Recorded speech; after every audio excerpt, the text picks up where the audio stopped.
Bem, eu vou conversar agora com o engenheiro sanitarista Nelson Chaves. Ele exerceu vários cargos públicos do nosso estado, é muito conhecido, mas tem uma especialidade e uma paixão muito grande por saneamento. Doutor Nelson, é um prazer poder falar com você neste momento. Tudo bem? Oi, Mauro, tudo bem? Boa noite para você, para sua audiência enorme. É sempre uma grande alegria para mim que eu volto ao seu programa para discutirmos temas do interesse da nossa sociedade. Muito obrigado. Nelson, está saindo aí o marco do saneamento. É uma palavra que vai ser muito usada pela mídia nos próximos dias, não é? Nós falamos muito de sustentabilidade, nós falamos muito de verde, uma preocupação muito grande com relação a isso, mas pouco se ouve falar sobre saneamento, sobre água, sobre lixo.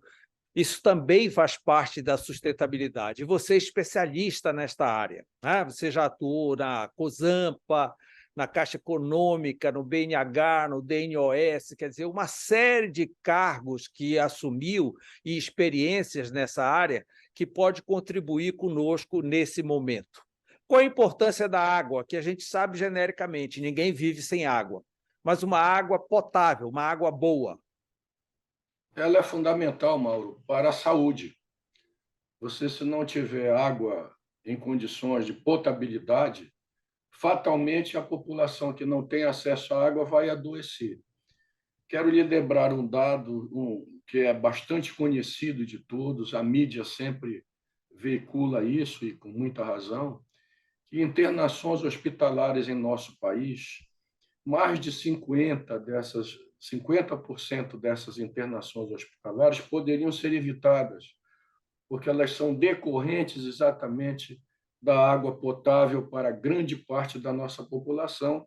E se nós temos essa dificuldade na água, imagino que teremos nos esgotos sanitários, de maneira que essa área do saneamento nos preocupa, porque de governo para governo, sucessivamente, a área do saneamento tem perdido prestígio e força. Então, se nós formos ver, são as discussões sempre muito bem, vamos dizer, bem-vindas na que se refere ao ambiente em que nós todos vivemos. Aliás, tem uma obra muito importante que diz uma terra somente. Então, qualquer desequilíbrio ambiental em qualquer lugar do planeta, todos nós somos influenciados Você não por isso. acha que E a área de saneamento deveria ser atrelada à saúde, já que há essa relação direta? ela fica próxima, não pode haver uma saúde se nós não tivermos saneamento, que é a condição mínima da existência humana em todas as nossas atividades. É uma questão de definição. Eu recuso muito, agora nós estamos vendo, né, a questão do marco do saneamento. Como houve a lei dos lixões, quero lhe recordar quando foi publicada, simplesmente o papel aceita tudo. Não vai mais haver lixão no país até o ano tal, 2011, se não me engano. E Só ninguém que a pode lei não acabar com o pegou, lixão. né? Não é porque as providências de ordem prática elas não acompanham. E vou chamar essas providências de ordem prática, em primeiro lugar, o que é os recursos disponíveis. Então, o que se debate muito na área, especialmente do saneamento, onde são as empresas de saneamento responsáveis pela água de abastecimento público, coleta dos esgotos e a parte de drenagem normalmente fica a cargo das prefeituras, é a questão da disponibilidade de recursos. Então, se você não tem investimento, se você não tiver investimento nas estradas, ela fica intrafegável. E, E o Nelson, sabe, Brasil nós pode. temos uma imagem péssima internacionalmente, a Amazônia, com relação à água. Isso a gente nota quando os turistas descem aqui dos navios. Todos trazem a sua água mineral na mão. Eles são recomendados a bordo a não beber água nem qualquer suco aqui na cidade. Então, isso já é bastante divulgado. Eu não vou dizer que a água que se sirva, por exemplo, em Belém, não tenha a potabilidade exigida pela Organização Mundial da Saúde. Tem, porém, algumas circunstâncias ou algumas características, elas podem estar um pouco flexibilizadas em relação aos padrões adotados, mas o grande problema também é que numa cidade, vou apenas exemplificar Belém, porque nós conhecemos. essa rede de abastecimento que recebe a água tratada das estações, o tratamento é bem feito. Nós temos, aliás, quero dizer, excelentes técnicos na área do saneamento. Temos engenheiros competentíssimos nessa área e todas aquelas profissões que são inerentes a esse tipo de trabalho. Mas nós temos, por exemplo, redes antiquíssimas que precisam ser substituídas porque, sendo antigas, elas são vulneráveis às impurezas do ambiente. Qual é esse ambiente? É o subsolo, numa cidade que não tem esgoto praticamente, além das impurezas do solo. Então, isso passa de turista para turista. De repente, eu veio aqui, tomou um suco, bebeu uma água que não estava bem qualificada. Olha, eu fui lá e a água me fez mal. Nem sempre a água do abastecimento público. Porém, nós temos essa deficiência clara, né? E muito dos sucos, por exemplo, que se bebe por aí, pode ser que eles poderão ser preparados com águas de abastecimentos individuais, sem o devido cuidado. Mas, na realidade, o Brasil todo ainda está a dever muito neste aspecto. Uma rede que possa ser infiltrada por organismos externos presentes no subsolo, ali pode estar o vírus, pode estar uma bactéria que vai causar, certamente, a doença às pessoas, embora, por obrigação também, as empresas de saneamento, as responsáveis por isso, devam fazer periodicamente exames bacteriológicos e físico-químicos para saber como está a qualidade da água nos diversos bairros e nos diversos logradouros que a consomem. A gente volta logo, logo para a água, mas você falou várias vezes em esgotamento sanitário. Eu li alguma coisa na mídia que Belém tem apenas 7% de esgoto. O resto tudo funciona com fossa. É isso? É isso, é isso. A falta, porque, veja bem, e aí é um problema conjuntural. Quando eu vejo o debate, isso agora muito avivado na questão da privatização, se as empresas são estatais, tem que se discutir recursos, né? Então, o que na realidade pode ocorrer na situação que você está me colocando é que Belém é desprovida de esgoto. E você está acabando de dizer Belém, esgoto sanitário. Eu quero fazer aqui uma explicação que não pareça. Eu gosto muito de ser entrevistado por você, Mauro, porque a gente termina fazendo um bate-papo com assuntos que se pensa ao alcance de todos e que interessa a todos. Poderia vir me munir aqui de planilhas com números e a gente acabava ficando sem que a população pudesse perceber um tema de caráter geral. Ora, se você tem apenas 7% de esgoto coletado, é a diferença. Os esgotos na cidade. Vou fazer essa pequena qualificação. Na sua casa, no seu edifício, para o nosso público ficar bem esclarecido. Você tem a utilização dentro do domicílio, a unidade menor, vamos dizer, um apartamento, uma casa. Águas residuárias do banho, do sanitário, das pias de cozinha, dos lavatórios. O que é esse esgoto? 99,01% do esgoto é água. Neste caso, acrescido do que? Das impurezas que são resultantes da nossa utilização do shampoo, do sabonete, do óleo por ali. E também, obviamente, da matéria orgânica, muito presente nos dejetos, que todos nós eliminamos, e acrescido ainda das circunstâncias de despejos industriais que levam materiais tóxicos eventualmente. O que se precisaria fazer, e é uma coisa que temos que entender, eu não posso reservar a água que eu utilizo, eu precisaria de volumes enormes, eu preciso usar a água e, em seguida, você lava as mãos, toma o banho e aquela água, o que é que você quer? Quando você abre o chuveiro, provavelmente, como eu e todos que nos assistem, é uma coisa muito agradável. Mas na hora que a gente se ensaboa, passa o shampoo, o sabonete, você não quer ficar com aquela água reservada, como você quer que ela se destine imediatamente para o ralo ser escoada dali. Ela vai para o sistema de esgoto, né? E essa água vai ser devolvida ao ambiente, não há escolha. Tá. Quer dizer, o Desses esgoto 7% onde existem esgotamento em Belém, tá?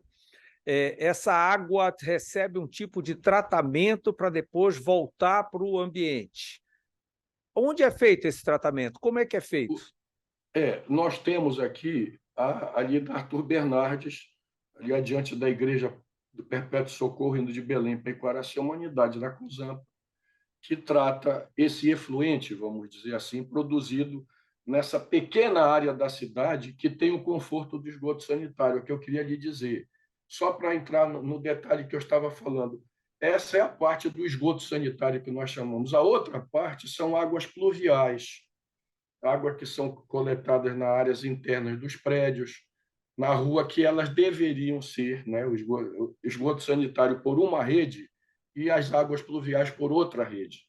Na inexistência do esgoto sanitário, elas se misturam. Mas vou voltar à sua pergunta.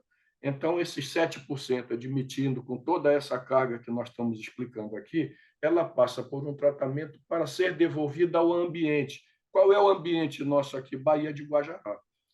Que nós temos aí já um fator importante, porque a relação do despejo com o receptor é absolutamente gigante em favor do receptor, quer dizer, a quantidade que ela joga de volta ao ambiente, ele tem um impacto reduzido no receptor, porque de um grande volume, embora eu queira dizer, e os técnicos certamente da área da química também, que são os biólogos, vão certamente analisar a nossa declaração. Se você for ver a Orla de Belém de 50 anos atrás, que para nós, seres humanos, no período da nossa vida é um grande tempo, mas ao longo da história, né, você pegava filhote ali nos arredores de Iquaraci, na praia de ali Iquaraci, aqui no Ver o Peso, e peixe grande até. Essa natureza está sendo modificada, embora com grande volume do receptor, a quantidade dos poluentes, a natureza dele, apesar do tratamento. Você vai dizer, mas o tratamento eficaz para esse caso é o que poderia ser ainda acrescido de um tratamento E, Elcio, secundário, os, terciário. os dejetos de 93% da população, eles vão direto para o Rio Guamá, para a Baía do Guajará, passam pelos canais da Doca, Tamandaré. Qual é o destino É, deles? o destino no final vai ser que nós tenhamos, quando se fala em esgoto, Maurício, eu quero fazer bem devagar para ser perceptível. São dois sistemas possíveis de existirem nas cidades. É o sistema que nós chamamos separador absoluto. O que é que ele determina? O nome já está sinalizando. Ele separa os dejetos das casas, os resíduos das casas, da residência, das fábricas, por um sistema que vai ter o tratamento para devolver ao ambiente. E o outro sistema que se chama unitário. O ideal seria que todas as cidades tivessem o sistema separador absoluto. Por quê? Porque as águas pluviais elas têm muito menos possibilidade de contaminação, pode estar acrescida apenas de impurezas já existentes no nosso dia a dia. Já o esgoto sanitário é mais pesado e que requer um tratamento muito mais aprofundado.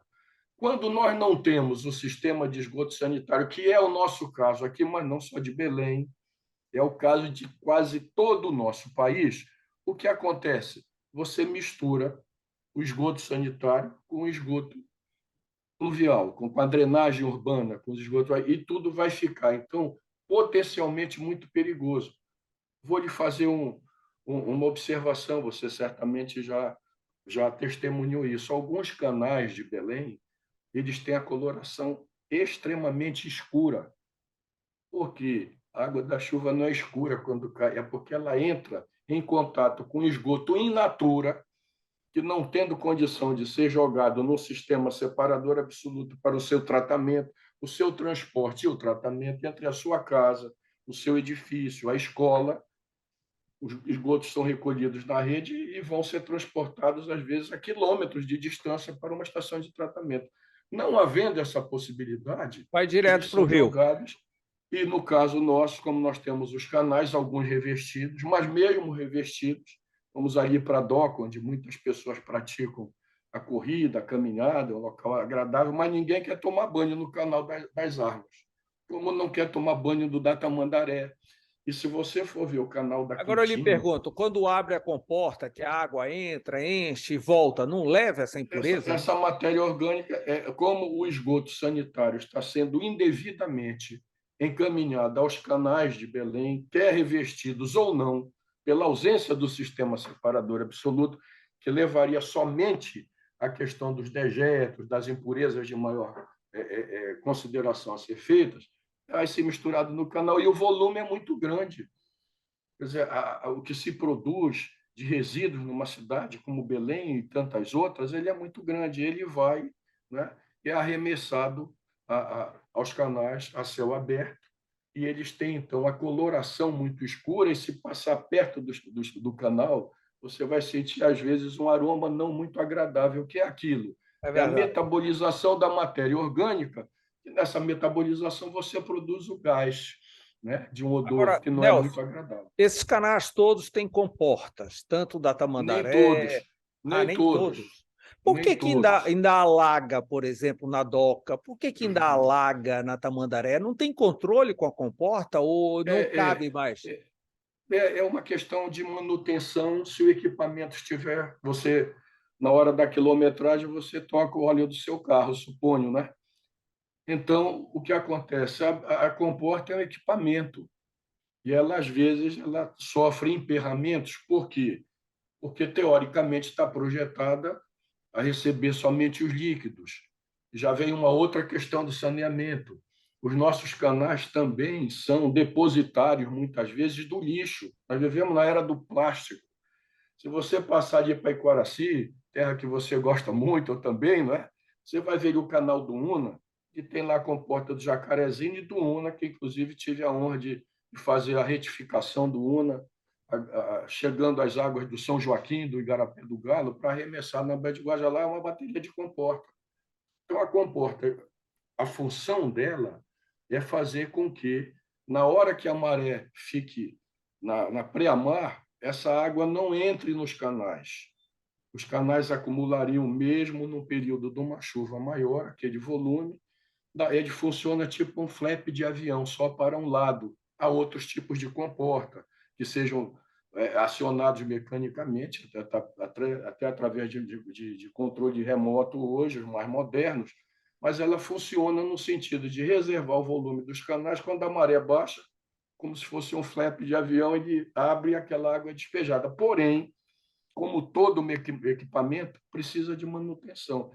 Nós mesmos, à época do DNOS, fizemos várias manutenções a pedido da Prefeitura de Belém, porque o plástico, o graveto, uma série de latas que são arrastadas nas águas do canal, elas vão, muitas vezes, Nelson, dificultar o funcionamento das comportas. com todo o encaminhamento desse esgoto, eu vejo que de vez em quando a prefeitura faz um exame nas praias da cidade, Mosqueiro, Outeiro, Icoraci, e geralmente estão contaminadas essas praias. Eu imagino a contaminação aqui na orla de Belém, ali na região do Ver-o-Peso, aqui na Ilha do Combu, que pega o rio Guamá, que recebe todo esse esgotamento. Como seria? A situação, ela, como eu lhe digo, ela é grave. Vou lhe dar o dado. O Brasil todo, dados oficiais, nós estamos aí por volta de 220 milhões de habitantes. 50% da população brasileira não tem esgoto. Veja bem, imagine a quantidade gigantesca de esgoto que vai ser arremessada, como eu disse no início, não tem saída. Você não pode guardar o esgoto, ele tem que ser arremessado ao ambiente. Se não tiver o tratamento, ele polui. Então, obviamente, que essas praias aqui de Belém, a beira-rio de Belém, vamos chamar assim, né? E essas ilhas todas que estão ali, estão aqui dentro da nossa cidade, tem um efeito muito grande ainda da grande proporção do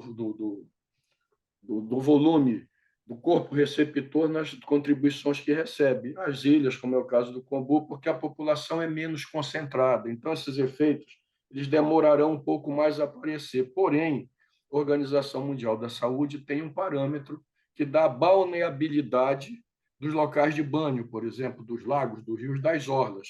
E, obviamente, que aquela água que você se banha nas nossas praias, aqui ou em outras praias, ela não tem a mesma qualidade exigida para água potável de beber. No entanto, estaria dentro de um limite de segurança. Não existindo esgoto, é o fato que a gente assiste. Vou lhe dizer mais. O Brasil, posso tomar aqui como dois cartões postais. Rio de Janeiro, não é preciso justificar, e a pujança de São Paulo. Você vai ao Rio de Janeiro, na enseada lindíssima de Botafogo, na praia do Flamengo, Na Lagoa Rodrigo de Freitas, ela se presta para regata.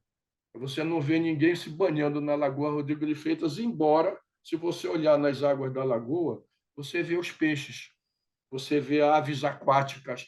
Ela tem uma condição de vida, mas não se pode dizer que é uma água potável, mesmo no aproveitamento das atividades esportivas e turísticas, mas se não recomenda que o banhista que vá ter banhista naquela água. São Paulo, Pinheiros, Tietê, a despeito de todo o trabalho, outro dia havia uma entrevista, inclusive, do presidente da Sabesp, e ele estava dizendo e comparando exatamente o que ocorre na Europa, com Tamisa, com Sena, tratamento enorme, investimento de recursos grandiosos em São Paulo, porém, ele não libera água para o banho, libera para atividades recreativas, esportivas, no caso da regata, porque também o ambiente, Mauro, quem dera que fosse diferente, ele não se regenera imediatamente quando você faz um tratamento, joga um efluente de melhor qualidade, porque ele tem uma demanda ainda acumulada, que ele precisa de muito tempo para se regenerar. Então, não é simplesmente estão investindo muito, e é comum, eu não estive lá, mas eu vejo as transmissões das televisões, dos filmes, tem ali lindamente as praias ali nos canais de Paris, mas a pessoa não toma banho, ele fica ali pegando sol, né? Andando de barco, porque esse é um processo lento. Se lembre que, por exemplo, nesses casos dos nossos canais e nos outros tantos, eles recebem muito matéria orgânica e elas ficam ali tanto tempo, né? E ao longo do tempo é que esse material vai se degradando, vai se metabolizando, melhor Nelson, dizendo, para rapidamente tornar. explica para nós o seguinte: aonde tem fossa, tá? Como é o processo?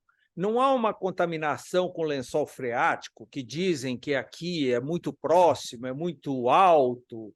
Pode Aí a dizer, pessoa faz um poço certamente. artesiano, ela tá É, livre dessa é, contaminação? a gente confunde muito o conceito de poço artesiano com o poço do lençol freático. O poço artesiano, vou lhe dar apenas simbolicamente para que você entenda, vou voltar para a fossa. Nós temos, por exemplo, o aquífero Guarani, para o Paraná, para o São Paulo, como temos aqui o Alter do Chão, na nossa região. A diferença do poço artesiano, que muitas vezes dizem, é o poço semi-artesiano, não é, não é. O poço artesiano, nas camadas da terra, você tem as camadas que são porosas, normalmente superficiais, e conforme se aprofunda, você tem camadas impermeáveis. Então, o poço artesiano, só para dar um exemplo para a sua enorme audiência, como se você tivesse assim um saco plástico cheio d'água e fechado. Na hora que você fura aquele plástico, ele tende essa água a jorrar. O poço artesiano é esse, ele pode ter a proteção de camadas impermeáveis e ele fica, normalmente são profundos, mesmo a contaminação superficial que eventualmente possa chegar neles, ela já está eliminada pela própria filtração natural do solo. Tá. No nosso caso aqui, nós temos um lençol freático abundante, nós temos áreas de baixada onde você cava ali meio metro. A fossa, de fato, ela é apenas uma substituição parcial, muito parcial, muito pequena, para a ausência do esgoto sanitário. Vou abordar isso. Então, Belém não tem. Como é que se faz? Normalmente faz-se a fossa. O que é a fossa? É uma melhora basicamente física da qualidade dos esgotos. Você, quando tem um efluente de esgoto, você tem materiais que sobrenadam e materiais que decantam. Os gordurosos sobrenadam, não é? E muitos decantam. Há uma separação nessa caixa, vamos dizer, hermética, que é a fossa, dessa. Se eu tenho uma água que está, vamos dizer, repleta de impurezas, eu a deixar na fossa com algum período de repouso, o peso próprio leva algumas para o fundo, desde que não há velocidade de arrasto, e outras vão flutuar na camada gordurosa, que por mecanismos internos ficam retidas. Então, o líquido a ser despejado adiante, ele tem uma pequena melhoria, mas não isenta de forma alguma da presença de micro-organismos. Quando a nossa cidade tem muita área em que o solo é saturado, lençol freático muito existente, portanto alagado, qual é o destino do efluente da fossa? Infiltrar no subsolo, né?